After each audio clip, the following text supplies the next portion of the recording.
Oprah Winfrey posts videos of herself picking massive mangoes in the Hawaiian sun, and most fans think it is just a charming celebrity hobby. But look closer, and you will see something else entirely. Over 1,000 acres of prime volcanic farmland, a sophisticated regenerative operation producing 145 pounds of food weekly, and a private land empire quietly built over 2 decades through a web of secretive LLCs. Is this really just a rich woman playing farmer? Or has Oprah built something far more powerful than anyone realized? Let's go behind the gates to see the reality of her Maui kingdom. Chapter 1: The Strategy of the Invisible Empire. The story of Oprah Winfrey's Maui empire does not begin with a grand announcement or a televised ribbon cutting. It begins with the kind of calculated, quiet strategy that has defined her entire business career. While other celebrities were focused on the high visibility luxury of beachfront estates in Malibu or the flashy penthouses of New York City, Oprah was looking at the dirt on the slopes of a dormant volcano. She understood a fundamental truth about real estate that most people miss. Privacy is the ultimate luxury, and land that produces is more valuable than land that just sits there. In 2002 and 2003, she began her quiet move into the upcountry region of Maui, specifically targeting the area of Kula. She didn't buy the obvious oceanfront property where the tourists gather. She went to the heights of Haleakala, where the air is thinner, the climate is cooler, and the soil is filled with thousands of years of volcanic nutrients. This move was about more than just a vacation home. It was about the strategic acquisition of a resource that most people were ignoring. To keep her moves under the radar, she utilized a sophisticated network of legal entities and limited liability companies. If you were to scan the land records of Maui County during this era, you wouldn't see the name Oprah Winfrey splashed across the deeds.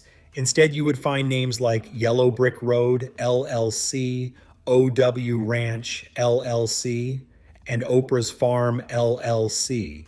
This wasn't just a move for tax efficiency, it was a tactical shield.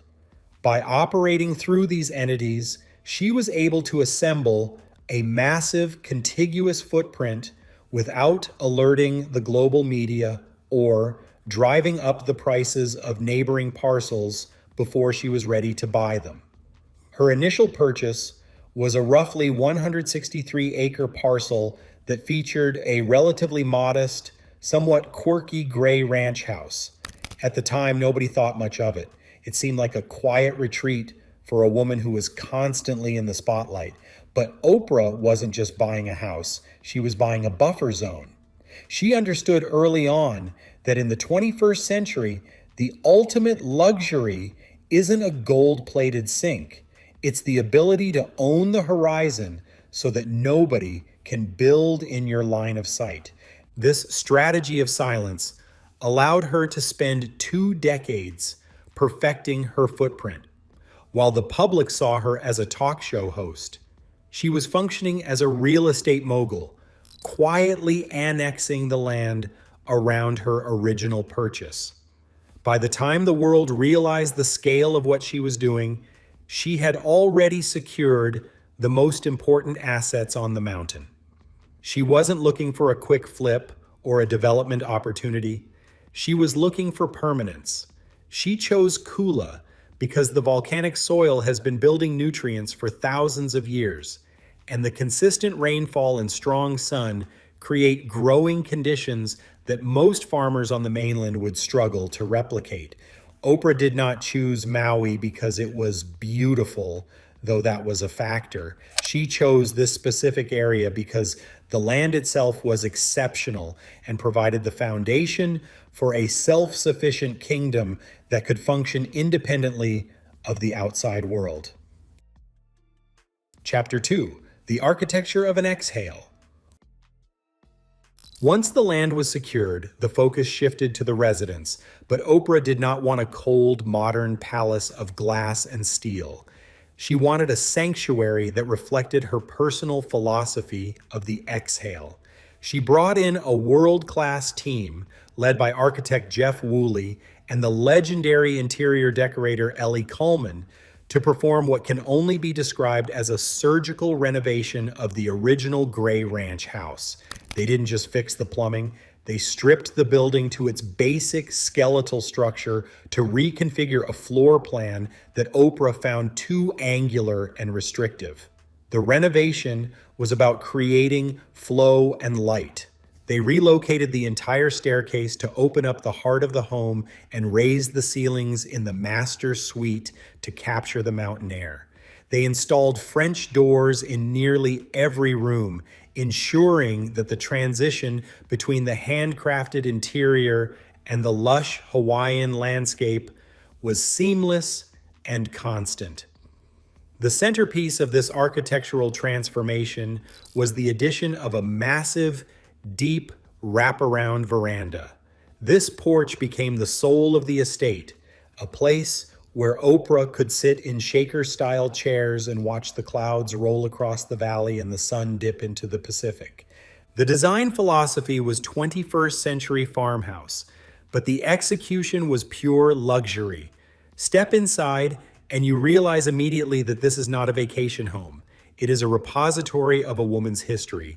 Every choice was deliberate, from the width of the floorboards to the specific pitch of the roof, all designed to make the house feel as though it had grown out of the volcanic soil itself. Oprah and Ellie Coleman avoided the cliche Hawaiian tropical aesthetic entirely. Instead, they leaned into a folk art-inspired American heritage theme that feels both timeless and deeply grounded. The living room features an antique galloping horse weather vane as a centerpiece, a nod to the equestrian culture of the surrounding hills.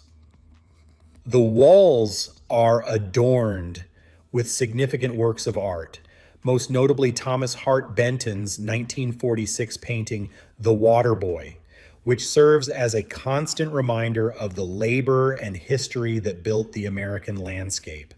The furniture is a mix of high-end custom pieces and 18th century English antiques, like a massive dresser topped with French pottery that anchors the dining room. The kitchen is perhaps the most personal space in the house, designed to be both a working farm kitchen and a place of warmth. The ceiling features a stunning, patterned stencil inspired by an old quilt, a tactile connection to the textile history of the American South. The kitchen island is surrounded by Windsor-style bar stools, and the entire space is equipped with top-tier wolf ranges, yet it retains the homey atmosphere of a family gathering spot. In the master suite, the ceiling is decorated with a stenciled flower motif between the beams, creating an airy, garden-like feeling even when the doors are closed. Even the front hall carries a piece of Oprah's journey, featuring a shaker chest that she moved from her former home in Indiana. Every rug, from the checkerboard wool patterns to the custom woven cottons, was chosen to create a sense of groundedness. It is a home that tells the story of a woman who has traveled the world and decided to bring the best of it back to the dirt. This house isn't about building a mansion that screams billionaire lives here. It is about building a gem, an exquisite, cashmere soft environment that provides absolute comfort while remaining rooted in the simplicity of rural life. Across the broader estate, this same attention to detail was applied to at least 12 different structures, including guest houses and a highly renovated 12-room boutique inn designed to host her inner circle in total privacy. Chapter 3: The Science of the Volcanic Farm. While the house was being perfected, the land was being put to work in a way that goes far beyond traditional celebrity gardening. Oprah's longtime fitness consultant and friend, Bob Greene, pointed out a startling fact. Maui imports roughly 90% of its food. This sparked a mission for Oprah that went beyond simple aesthetics. She didn't want a trophy farm. She wanted a model of sustainability. She brought in a Honolulu-based natural resource management group called Biological Capital to design the operation from the ground up using the principles of regenerative agriculture. Unlike industrial or even some organic farming, regenerative agriculture is an active investment in the health of the soil. It involves using cover crops, composting, and natural fertilizers to rebuild the soil's organic matter and restore its biodiversity. On the slopes of a volcano, where the soil is already dense with minerals, this approach produced results that were nothing short of legendary. They designated 16 acres specifically for food production, starting with a 1-acre pilot plot shaped in a half moon that followed the natural contours of the mountain. Into that single acre, they planted over 100 species of fruits, vegetables, and herbs. Because of the 4,000-foot elevation, the consistent rainfall, and the intense Hawaiian sun, the plants grew with a vigor that even the experts didn't anticipate. Oprah famously dubbed her product baboon butt radishes because of their enormous size and vibrant color. Everything on the farm, from the kale and tomatoes to the rare varieties of avocado, grew 5 times larger than what you would find on the mainland. Within the first season, that single acre was producing 145 pounds of fresh food every single week. This wasn't just a garden anymore. It was a high-yield agricultural lab that proved the dormant volcano was one of the most productive growing environments on the planet. The farm produces such an abundance, far more than Oprah's household could ever consume, that she began distributing the surplus to local restaurants and community organizations across Maui. This serves 2 purposes. It provides a high-quality local food source for the island, reducing its dependence on imports, and it serves as a massive real-world test for a brand's viability. While she was sharing feel-good videos of her harvests, her legal team was busy building a commercial infrastructure around the operation. She registered trademarks for Oprah's Organics, Oprah's Harvest, and Oprah's Farm, and filed Oprah's Farm LLC as a formal business entity. These trademark applications were not just for fresh produce. They covered an expansive range of consumer goods, including salad dressings, frozen vegetables, specialty sauces, soups, beverages, and even a line of plant-based bath and body products. This reveals the true scale of the empire. The Kula estate was being built as a proof of concept for a global lifestyle brand.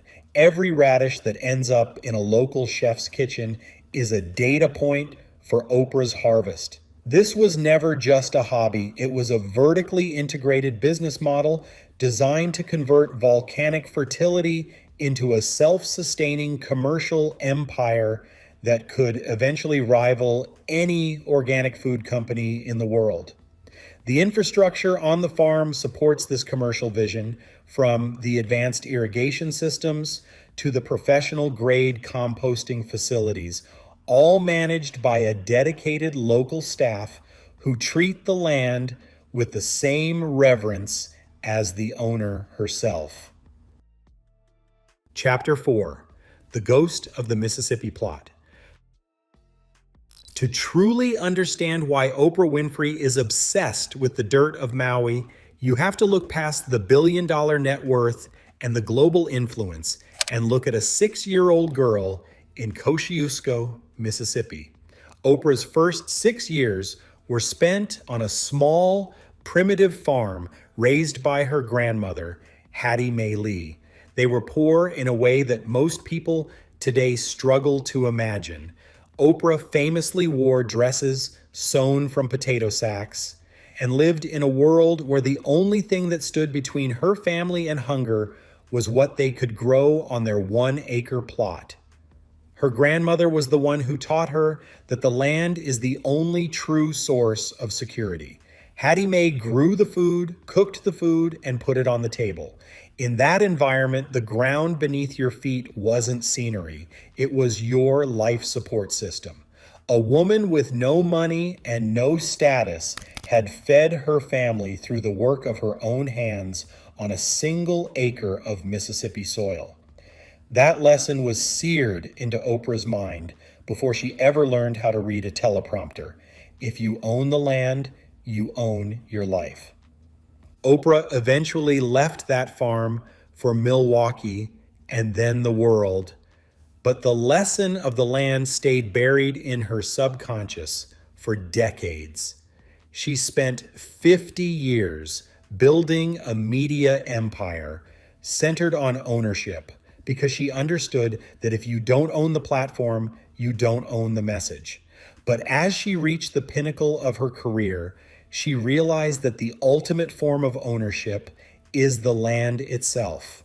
The Maui farm is the full circle moment. It is the sophisticated, high-tech, billion-dollar version of Hattie Mae's Mississippi plot.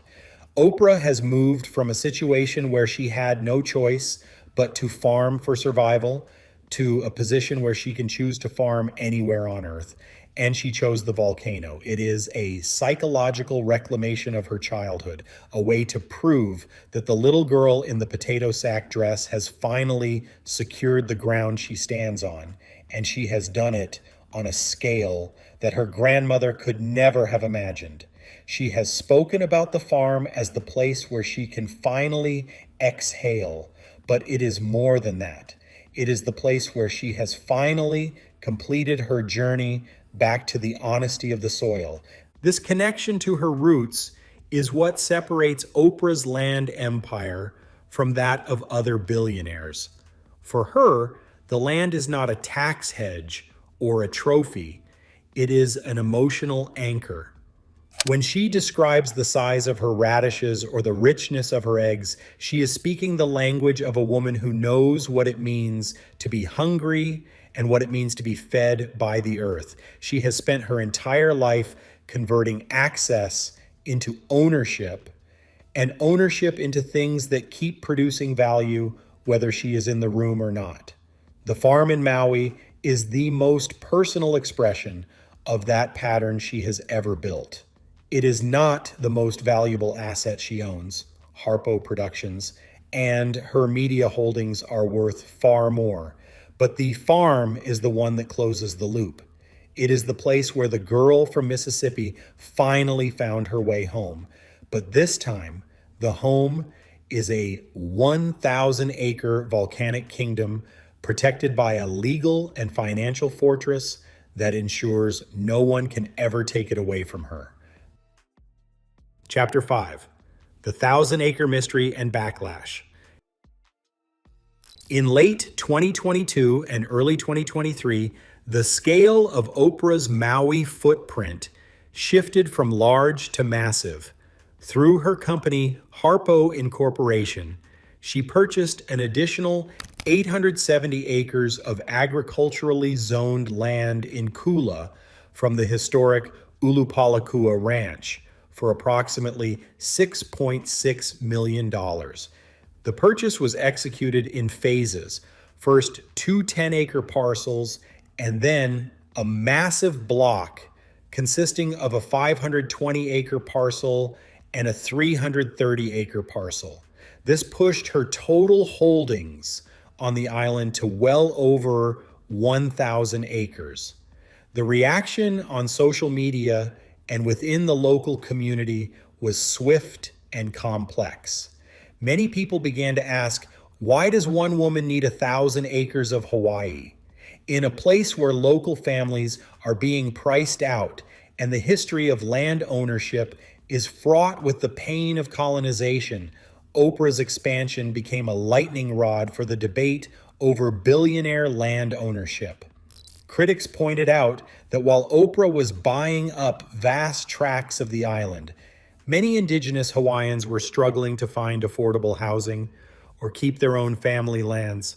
However, the next level detail that often gets lost in the headlines is the legal status of the land. The 870 acres she purchased are protected by a conservation easement that has been in place since 2009. This easement is a legally binding agreement that dictates the land must remain agricultural and undeveloped in perpetuity, regardless of who owns it. This means Oprah cannot build luxury condos, she cannot flip it for commercial development, and she cannot carve it into smaller estates. By purchasing this specific land, she effectively became its custodian, ensuring that it remains open space and farmland. Maui County Council members and agricultural advocates pointed out that her purchase, because of that easement, actually prevents the kind of overdevelopment that has changed other parts of Hawaii forever. She used her capital to lock down a massive portion of the mountain, ensuring that the upcountry character of Kula remains intact. Some Maui lawmakers even publicly stated that her purchase was a better alternative than the land being sold to developers who might have found legal loopholes to bypass the agricultural protections. This highlights the unique tension of the empire she has built. On one hand, she is a billionaire owning a significant portion of a sacred island, which will always carry an inherent controversy. On the other hand, she is one of the few individuals with the capital and the intention to keep that land undeveloped and productive. To put it in perspective, Oracle founder Larry Ellison owns approximately 98% of the entire island of Lanai. Compared to that, Oprah's 1,000 acres is a relatively small footprint, but because she is such a visible cultural figure, her actions are scrutinized with an intensity that other billionaires escape. The debate over who owns Hawaii is a much larger and older conversation than Oprah Winfrey, but her 2023 expansion brought those issues to the forefront. She responded to the criticism not with press releases, but with a commitment to the land's legal status, positioning herself as a steward rather than a developer. This strategy of conservation ownership is the new blueprint for the global elite, where the ultimate power is not in building something new, but in having the wealth to ensure that nothing ever changes. Chapter 6: Fire, Roads, and the Legacy of the Volcano. The true test of Oprah's relationship with Maui arrived on August 8th, 2023, when the town of Lahaina was destroyed by a catastrophic wildfire. In the wake of the tragedy, as the community grappled with the loss of over 100 lives and billions in damage, a separate firestorm of misinformation began to swirl around Oprah's Maui estate. Viral posts claimed that Oprah had hired a private firefighting team to protect her property while the rest of the island burned. Others suggested that her land was suspiciously untouched. These claims were investigated by fact checkers and found to be completely false. Her property in Kula was miles away from the fire's perimeter. Oprah's actual response was massive and immediate. Alongside Dwayne "The Rock" Johnson, she launched the People's Fund of Maui, pledging $10 million as seed money and eventually distributing over $60 million in direct payments to survivors. This was a next-level philanthropic model. No bureaucracy, no middleman, just direct monthly payments of $1,200 to people who had lost their primary homes. Another layer of the Oprah empire that came to the forefront during the crisis was the infrastructure she controls, specifically a private road that runs through her property. This road serves as a critical alternate evacuation route between the coast and the higher ground of upcountry Maui. For years, there has been local concern regarding whether the gates to this road would be open in an emergency. The records show that not only has Oprah opened the road during fire emergencies, but she has worked directly with local law enforcement and FEMA to ensure that when the island is in danger, her private empire becomes a public asset. Former Governor of Hawaii, David Ige, publicly thanked her for opening this road during a 2019 fire, and the Maui Police Department has confirmed that it is integrated into the island's emergency plans. This highlights the reality of her position. When you own 1,000 acres on a volcano, your private driveway becomes a matter of public safety. She has navigated this by maintaining a balance between her desire for absolute privacy and the community's need for infrastructure. The future of the Kula Empire seems focused on two things: expansion and preservation. With the trademarked brand Oprah's Harvest already in place and the soil producing at an incredible rate, she has the ability to launch a global organic brand at any moment. But even if she never sells a single bottle of salad dressing, the empire is already a success. She has secured 1,000 acres of the most valuable land in the Pacific, protected it from development, and created a full circle link back to her childhood in Mississippi. She has moved from being a victim of the land's scarcity to being the master of its abundance. This is not a celebrity playing at being a farmer. This is one of the most successful women in history returning to her roots with a $3 billion advantage. The farm is the final chapter in the story of a self-made woman who refused to be defined by her beginnings. It is a massive next-level operation that most people are still only seeing the surface of. But once you look at the tax maps and the trademarks, the reality is undeniable. Oprah Winfrey didn't just buy a vacation home in Maui. She built a fortress of soil and legacy that will likely outlast her media empire itself. So now that you've seen the scale of the Kula estate and the strategy behind it, what do you think? Is Oprah's Maui empire a genuine conservation project that protects the heart of the island? Or is it the ultimate billionaire flex, a private kingdom that most people can only dream of? And if she ever decides to put Oprah's Organics on the shelves of your local grocery store, would you be the first in line to buy it? Drop your thoughts in the comments below. If this deep dive hits differently, make sure to hit that like button and subscribe to Her Status for more videos like this. We cover the empires that most people are sleeping on. See you in the next one. Bye.